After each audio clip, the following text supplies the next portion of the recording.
Hi, this is Janae from the Itch to Stitch. In this video, I will share tips for using the color sort feature in Embrilliance Essentials with our new 2-color bean stitch font. Hard Candy Striped is a 2-color font where the bean stitch stripes are one thread color and then the bean stitch letter outline is a second color. So let's work with it in Essentials. I'll click the A button to create a lettering object. In the text box, I'm going to type my daughter's name, hit enter, and then from this font selection box, go down to Itch to Stitch Hard Candy. You'll see actually there's 2 versions included with the purchase. There's the open version that doesn't have the stripes, but what I really want is the striped version. I'm going to choose the 2-inch size, and you'll see that the letters that come in automatically placed where they would fall with handwriting. When we created the BX files, we set the automatic letter spacing to 0%, so the letters come in touching. If you zoom in, you'll be able to see that the tail of the previous letter runs right up alongside the start of the next letter.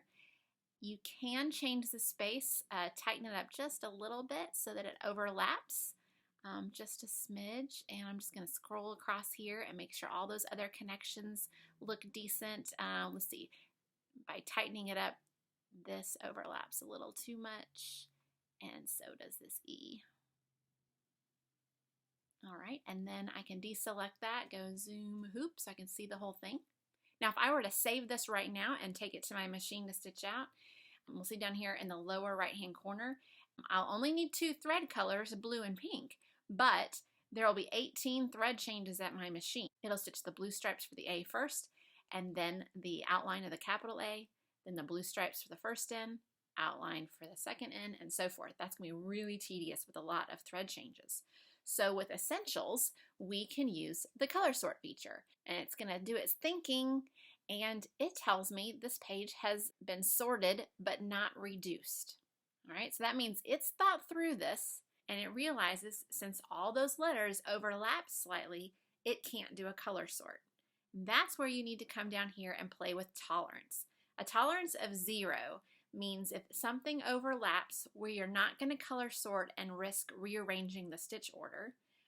Conversely, if you go all the way up to 100%, that means that I don't care at all about how much it rearranges the stitch order. I want to force the color sort. Usually my default setting is somewhere around 2, and so if I select 2, you'll see that it's been reduced by 12 color changes. That means it went from 18 to 12. That means there's going to be 6 color stops. I'm curious to see what that means. Let's click this new view. You'll see it opens up this tab here, and instead of a lettering object, what I have now is a design file that has been color sorted. And when I expand it, I'll see that it does most of the blue stripes together and most of the pink lines together, but then it goes back and does this end stripe and its outline, this end stripe, and then its outline with the A. And that's because if we zoom in, let's navigate to where that first overlap happens. Right here, if I select this blue thread, we'll see that those blue threads are on top of the pink, and so in this case that tolerance level wasn't even strong enough for to accommodate for that. So let's close this color sorted version. I don't want to save that. Let's go back to our lettering object, and in this case let's bump up that color sort to an even higher tolerance, maybe 20. Now we see it's been reduced by 16 color changes. That sounds good. Let's click new view. And then we expand it. Now we see that it does all of the blue stripes and then does all the lettering. Let's watch this in Stitch Simulator. Okay, so if I hit play, we'll see that it's going to do those bean stitch stripes. Please note that they're connected by running stitches. So this isn't tying off and jumping after each set little tiny stripe. Now there will be a jump as you go from letter to letter, so we'll just speed this up. It'll do all of those. And then let's watch the pink stitch out. It was digitized so that the letters should connect and flow like handwriting. The only time you'll see it stop and trim would be to dot the I, but the rest of the lettering should flow without stopping. just like that. Now let's exit that. Now, one tip I want to give you, if you do go to utilities and you change the color sort and change the tolerance to a really high number, remember to check on that later on, because let me give you an example of why you'd want the tolerance to be very low. Let's instead take a look at a different two-color font. So here I've got a couple lettering objects with our True Colors font. This is a satin stitch font where the lettering comes first and then the dots are on top. If I were to, and if we look down here at the colors, we see we've got green and red alternating. Again, lots of thread changes at your machine, but if you do a color sort, if we do a color sort with a high tolerance, let's look at what happens. Go to New View.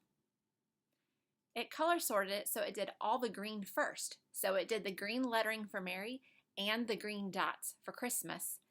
Then it moves to red to do the red dots for Mary and the red lettering for Christmas. But that causes a problem because we have red lettering on top of the dots, and that's not the way it was designed. This font was designed to have the dots on top.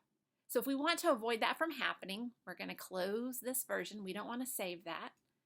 Let's go back to our lettering objects, and in this case, under color sort, we want that tolerance to be really low. So let's put it back down to 2. Now we'll see it's been reduced by 24 color changes. Let's click New View. Now it behaves the way we want it to, where it stitches the lettering for Mary, the dots for Mary, and then the lettering for Christmas, and then finally the green dots at the end for Christmas. Okay, so it's very important when you're using a two-color font that if you use the color sort feature, you pay attention to the tolerance. All right, if it's something like this where overlaps matter, then you want a low tolerance. However, if it's something like the bean stitch font, where you know it's going to be absolutely safe to do all of those blues first and then stitch all the pink last, you want to use a high number for the tolerance. Thank you for watching. Please check out our other videos for more helpful tips.